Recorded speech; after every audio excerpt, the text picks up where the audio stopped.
असंगठित मजदूरों को न्याय और रोजगार दिलाने के लिए ऑल इंडिया असंगठित मजदूर संगठन के चेयरमैन ने मीडिया से चर्चा की। 20 अगस्त को इंदौर प्रेस क्लब पर ऑल इंडिया असंगठित मजदूर कांग्रेस के राष्ट्रीय चेयरमैन अपने कार्यकर्ताओं के साथ इंदौर प्रेस क्लब पर आए और प्रेस को संबोधित करते हुए कहा कि देश में असंगठित मजदूर के लिए कोई किसी प्रकार का कानून नहीं है। इन मजदूरों का प्रत्येक राज्य में रजिस्ट्रेशन होना चाहिए और मिनिमम रोजगार गारंटी का भरोसा भी देना चाहिए। देखने में आया है कि पहले व दूसरे लॉकडाउन के दौरान मजदूरों का पलायन एक राज्य से दूसरे राज्य में होते हुए देखा गया, जहां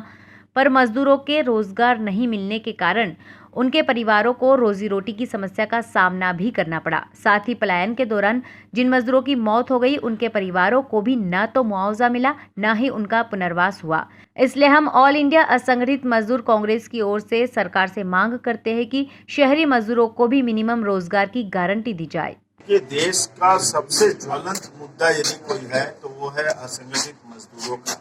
और खासकर प्रवासी मजदूरों का।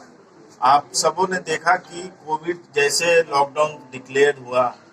कैसे लाखों की संख्या में लोग पैदल, रिक्शे से, साइकिल से चल के अपने घर पहुंचे और इतने